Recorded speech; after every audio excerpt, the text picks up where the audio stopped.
Semuanya, perkenalkan nama saya Novita Maldia Dwi Safira dengan NIM 123240003. Saya dari Prodi Ekonomi Pembangunan, mahasiswi semester 1 Fakultas Ekonomi dan Bisnis Universitas 17 Agustus.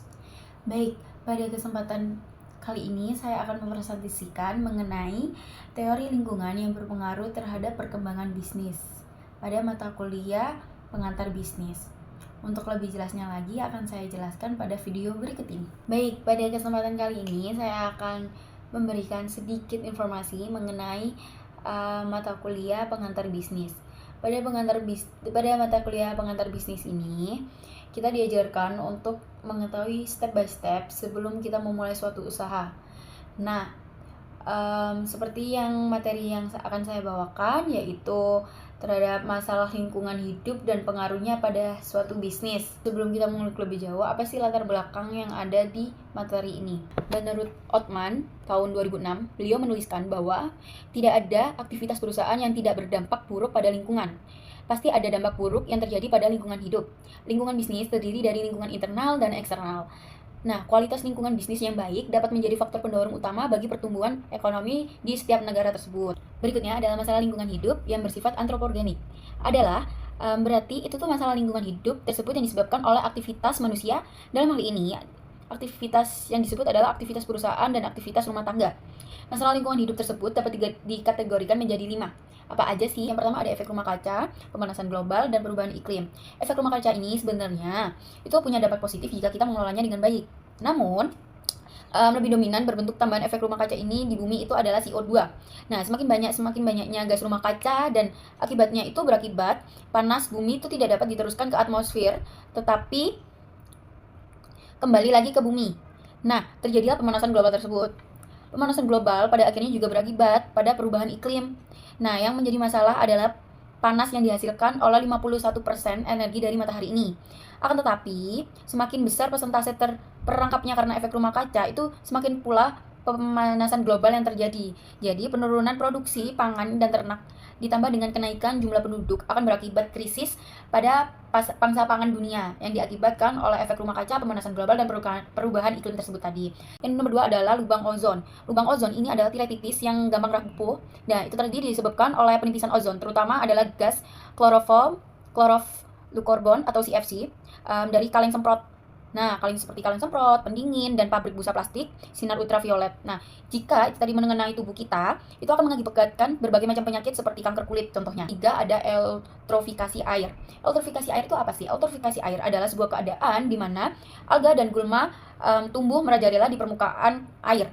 Nah, penyebabnya adalah air yang berlimpah nutrien seperti senyawa nitrogen dari pupuk kimia, contohnya konkret eutrofikasi air adalah yang terjadi contohnya di Rawapening, Jawa Tengah. Itu yang terjadi contoh dari eutrofikasi air. Nah, yang keempat ada hujan asam. Apa sih hujan asam? Hujan asam adalah pelepasan belerang dan nitrogen oksida dari pabrik yang menimbulkan panas dari motor. Nah, industri pulp atau kertas, serta industri peleburan. Nah, endapan asam yang dihasilkan itu akan menghancurkan kehidupan biologis tadi. Nah, yang kelima itu ada polusi air, udara, dan tanah. Nah, polusi air itu disebabkan oleh limbah cair perusahaan yang tidak diolah lagi dengan baik. Nah, jadi limbah cair yang mencemari air itu mengakibatkan kematian bagi spesies hidup yang ada di sungai tersebut, seperti di sungai, di danau, dan di rawa atau pesisir setempat. Kalau yang polusi udara itu dapat ditimbulkan oleh aktivitas transportasi dan pabrik yang menghasilkan limbah dalam berbentuk partikel gas. Sedangkan kalau polusi tanah itu disebabkan oleh sampah yang mengandung bahan berbahaya beracun yang dibuang langsung ke tanah secara yang tidak diolah dengan baik. Yang C adalah usaha perusahaan dalam mengatasi lingkungan hidup. Nah, makin besarnya akibat buruk pembakaran bahan bakar fosil itu tuh membuat banyak produsen otomotif itu mereka berlomba-lomba dalam mengembangkan mobil hybrid, mobil yang ramah lingkungan. Saat ini juga energi bahan bakar fosil seperti minyak bumi, batu bara itu tuh sudah mulai tergantikan dengan energi yang terbarukan. Nah, salah satu produsen otomotif yang fenomenal yaitu Tesla Motor itu tuh mengembangkan mobil yang ramah lingkungan dengan berbasis listrik atau yang sering disebut dengan electric truck high scale. Nah, cara tersebut itu merupakan respon perusahaan terhadap masalah efek rumah kaca, pemanasan global, dan perubahan iklim yang sekarang sedang terjadi. Nah, itu tadi salah satu yang dibuat perusahaan untuk menghindari yang kayak masalah-masalah yang terjadi pada lingkungan sekitar tersebut. Nah, selanjutnya yaitu saat ini juga hampir sedikit pendingin ruangan yang menggunakan CFC. Mengingat juga dampaknya itu buruk banget CFC pada ozon tersebut. Nah, ozon yaitu lapisan di atmosfer bumi yang melindungi bumi dan makhluk hidup di bumi dari radiasi sinar ultraviolet yang dapat menyebabkan kanker tersebut. Sementara itu juga, untuk mengatasi masalah hujan asam, itu dikembangkan berbagai teknologi untuk mengatasi partikel asam tersebut.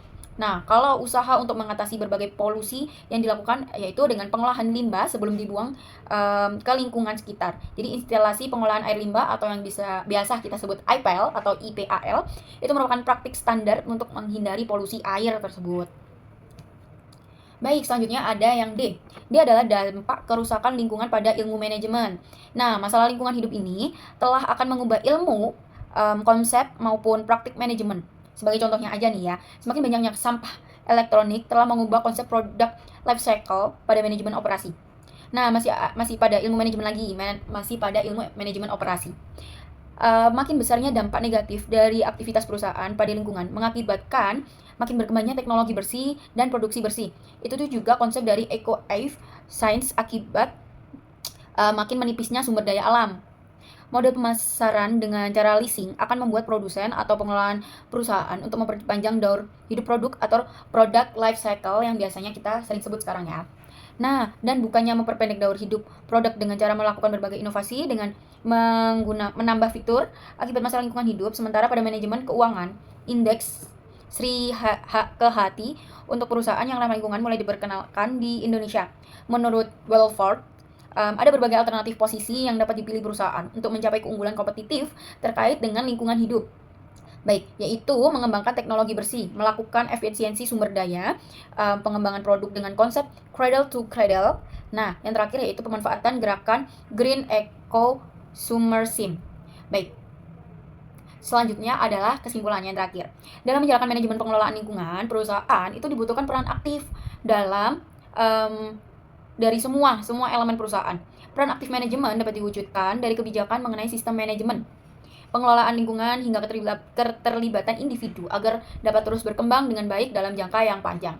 Baik, mungkin sekian itu presentasi dari saya mengenai teori lingkungan yang berpengaruh terhadap perkembangan bisnis tersebut. Saya harap dengan banyaknya perusahaan-perusahaan sekarang yang lebih mengutamakan lingkungan sekitar, semoga akan berdampak juga untuk kedepannya. Sekian dari saya, terima kasih, selamat beristirahat.